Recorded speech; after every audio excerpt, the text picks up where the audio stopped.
Greetings, Geechlings, Geechin Prime here with my review of One Piece Chapter 906, The Holy Land Marijola.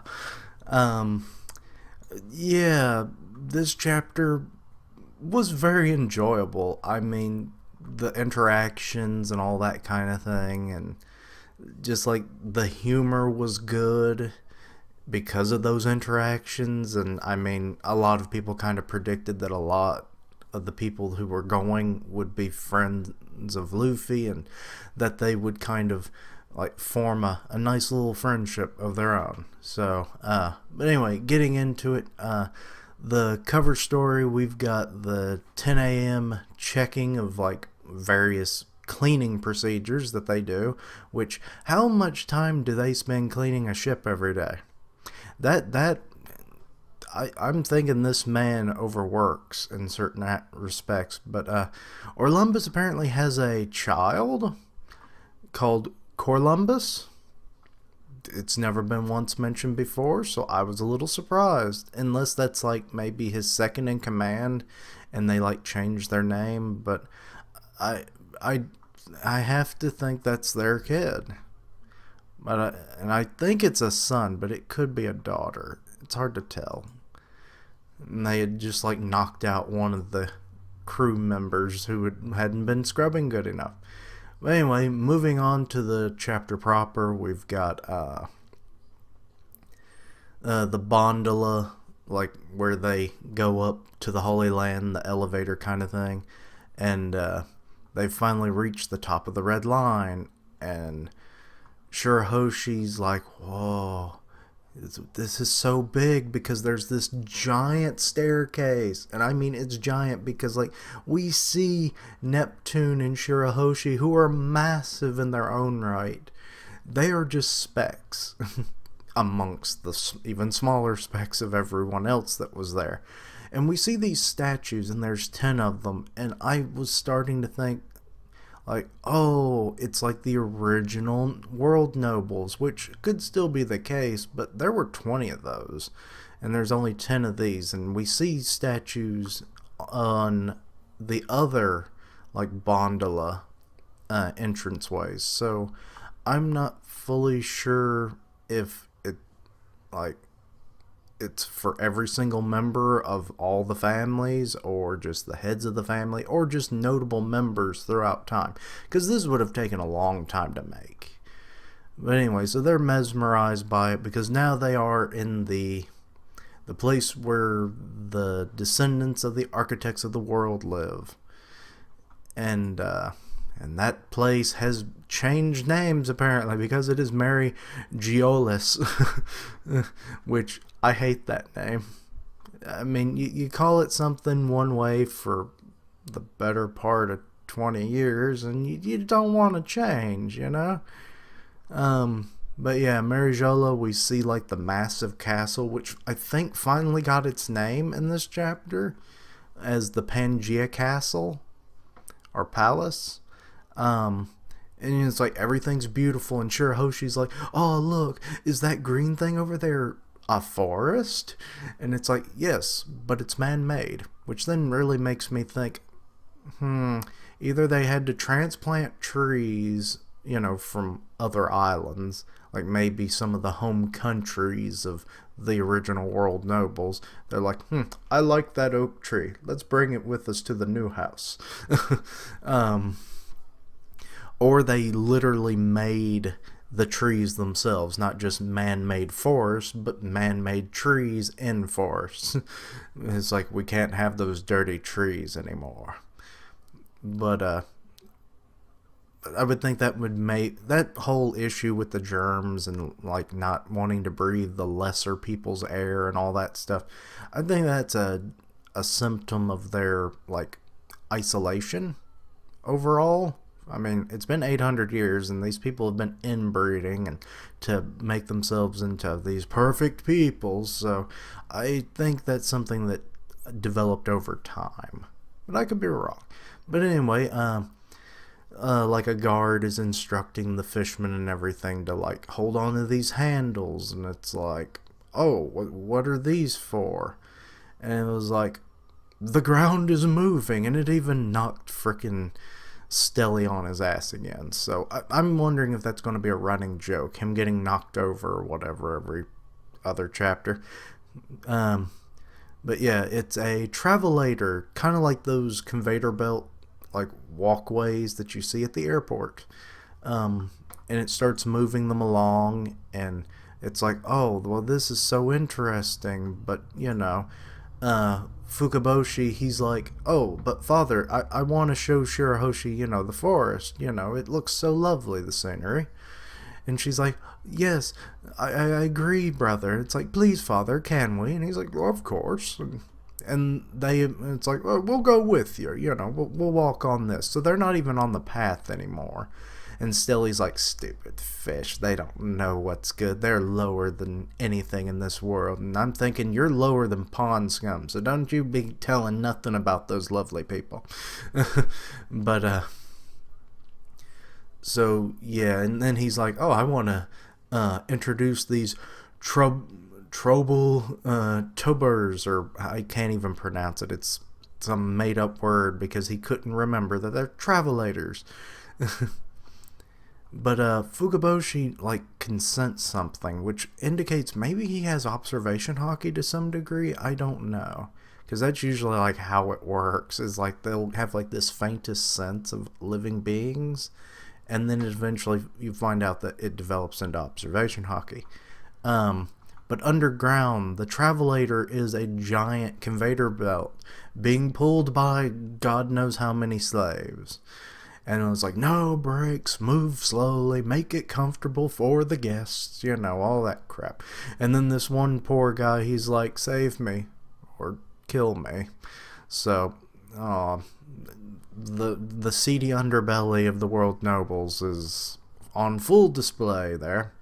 But anyway, as the Neptune family was touring the little forest and everything, in one of the Celestial Dragon's palaces, we get an old character from the Shibodi arc, Shibodi Archipelago arc.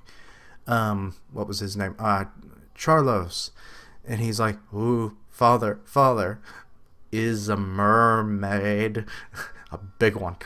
It's like, which, yes, he would be interested in getting a large mermaid, but it's like, we kind of figured something like this was going to happen. A lot of people in the community were like, yeah, Shirahoshi's going to be a target for something. Anyway, we get to the Pangea Castle, the big castle that you always see when there's ever any picture of Marijola. They open the front gates, and we enter the Mingling Plaza. They literally call it the Mingling Plaza. And everyone's kind of having a good time. Manboshi, he found this guy that says Saba, or not Sabo, Sambo, and then to his Mambo. And it's like, I even tried to look this person up because I was like, why does his headdress looks familiar to me? But I couldn't really find anything. Let me know in the comments. But, so, and, Shirahoshi's just watching, and it's so many people. And it's clarified that starting the very next day will be a 7-day conference. So, this finally confirms how long this typically goes for. And, there's good food, but they confiscate your weapons, and, there's a lot of world nobles that I feel like some of them we've seen before.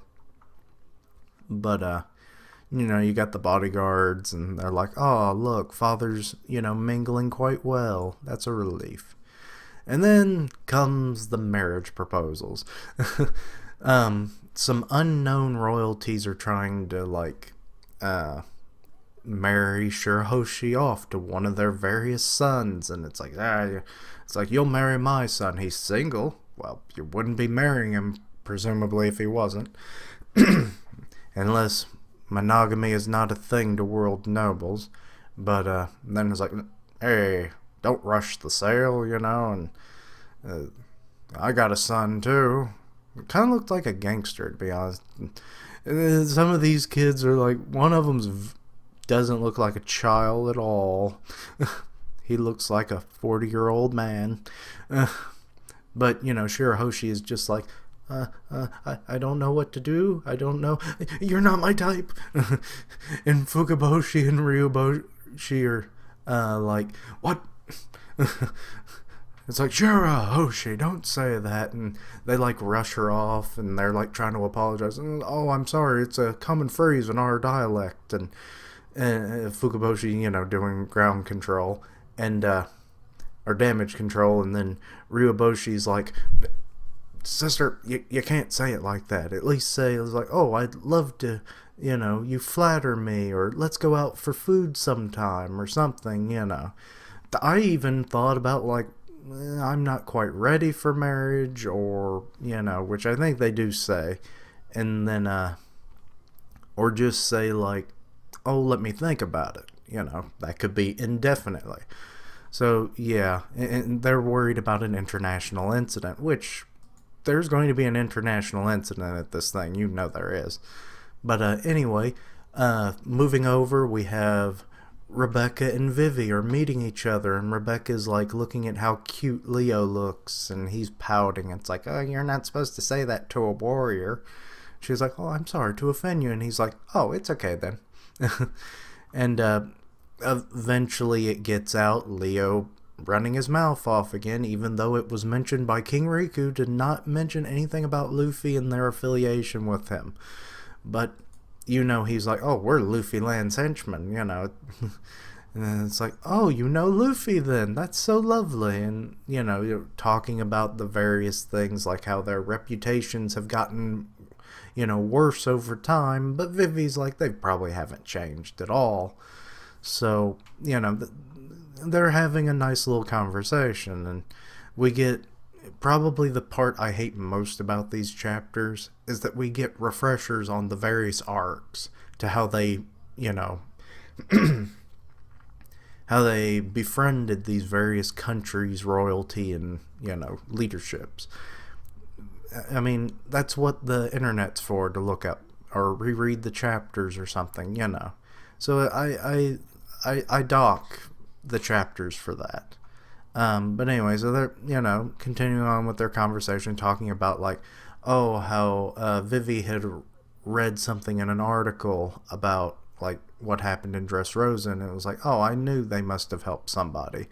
And Rebecca and Leo were like, yes, they did. And then that's when Shirahoshi comes in, and it's like, you talking about Luffy? You talking about Luffy? Like a crack addict I'm acting like right now. And then Ryuboshi's like, Shirahoshi, shut up. But they're like, oh, the mermaid princess. And, there's kind of like they're trying to play it off like maybe it was a misunderstanding. It's kind of risky, obviously.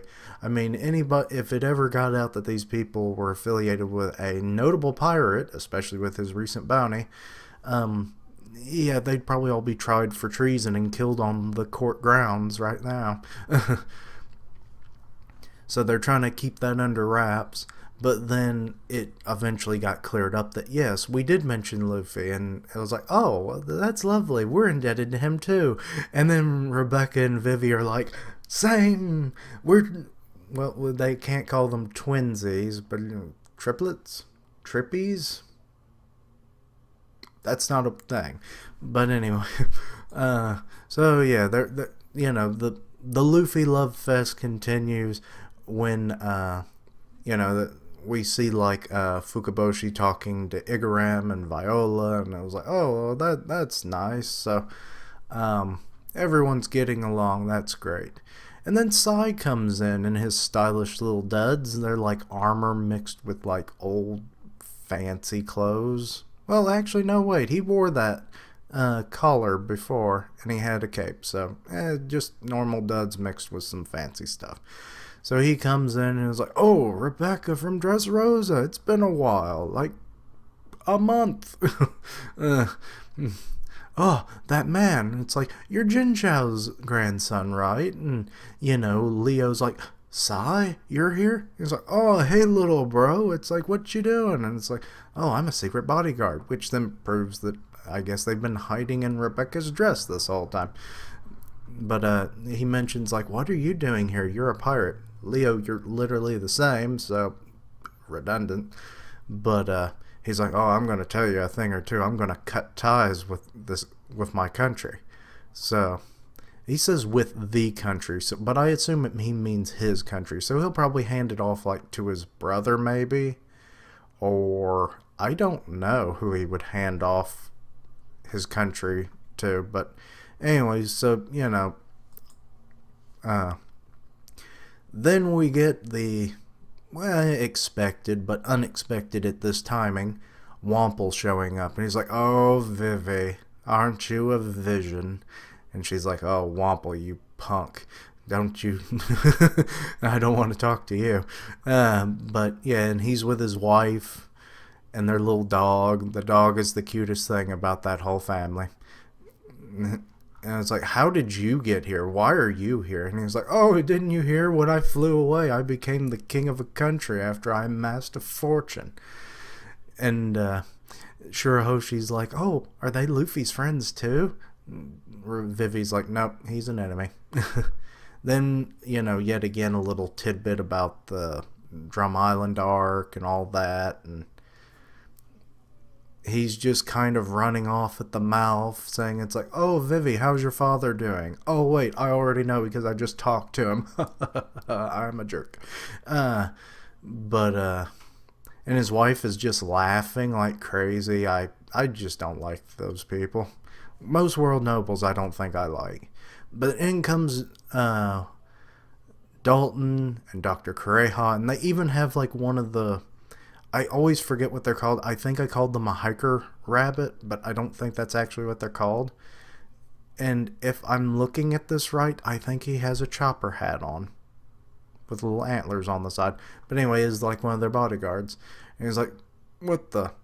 shut up, Wample. We've had enough of your, chat. And you're apparently founded another doomed nation. And Kureha's like, I guess the government's slipping if they gave you a country and let you back in, huh? And he's like, oh, shut up, you morons. I don't care about it, either one of you. How are you even still alive, old woman? And she's like, oh, you want my youthful secrets? It's like, well, I'll tell you. And he's like, I didn't even say that. You aren't listening at all. But, then, Vivi, she's like, oh, Dalton, Dr. Kureha, it's so good to see you again. Which, yes, I'm sure she's seen Dalton, but I'm surprised about Kureha. But, and Dalton's like, oh, you're a vision, even more so than I remember last. And Kureha's like, oh, if I had known you were a queen, I would have jacked up the prices when you were at my house. And Wample is just an ass. He just keeps interjecting into this, and it's like, how dare you, you're a servant. And it's like, he doesn't realize that Dalton is the new king of his old kingdom, which he transforms into his bison form, and it's like, yes, I am king now. We are on equal footing. And, he's like, oh, screw it. And it's like, you couldn't rule a kingdom very well anyway, so I'm leaving. But it's like, soon you'll find out how dirty the world is the closer up you go, and I'll get my revenge. But Dalton doesn't really care, and he has this goofy ass face, and he's like, oh, did you read about that Luffy article? And it's like, so many times I lost count. And more tidbits. I really don't know why there's so many tidbits. It literally could have just been one tidbit. But, about Chopper learning from Kureha and who she is, and Dalton and who he is, and it's just like, I don't need tidbits, Oda. I'm a longtime fan. But, then they get called upon, Rebecca asks, oh, Mr. Dalton, do you like Luffy? And he's like, yes, quite a lot. It's like, yay, we're going to have fun together. And then deep down under the ocean, we have the underwater prison of Impel Down, level 6. We find out that Daffy is in a solitary cell, and he's like, oh, you're protecting me. Why I can't ever think of his name. Magellan. And it's like, has the assassin arrived? It's like, well, they're probably coming to kill me anyway because I know the secrets of the Holy Land, and, you don't want me to spill those beans, I'm sure.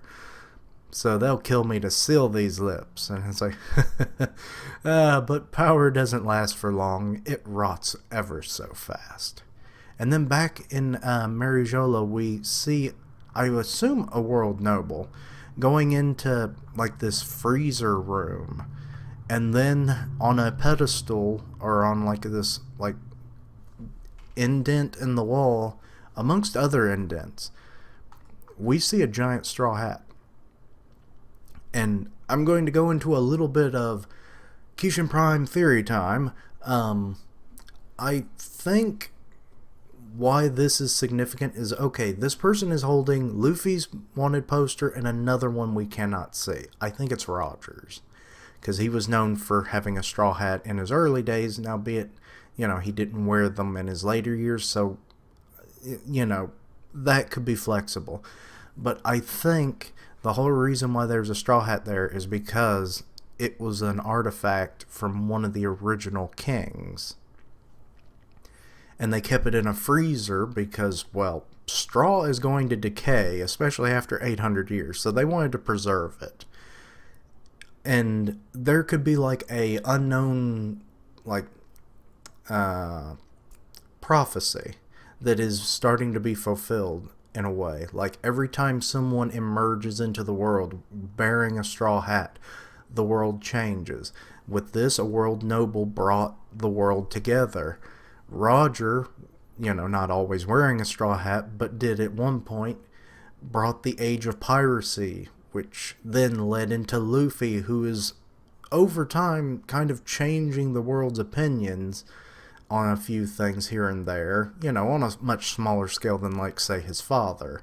But it just, like, Luffy is a man of freedom, and I think that's the thing that'll happen, is that he essentially frees the world from a lot of its restraints in the current day. And I think that's why this person went to go look at it. It was like, it's happening again.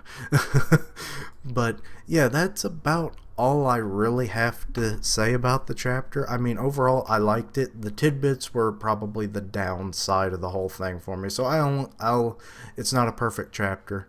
I'm only going to give it a 4 this week. Well, no, I'll bump it up to a 4.5 because, like I said, the tidbits, they were a minor nuisance at best. But this review lasted a long time. But anyway, sorry about that. But yeah, I enjoyed every bit of it, other than the tidbits, obviously. But anyway, thank you for watching. Like, comment, and subscribe. Follow me on Twitter at Kishin Prime, and I'll see you next time. Kishlings, roll out.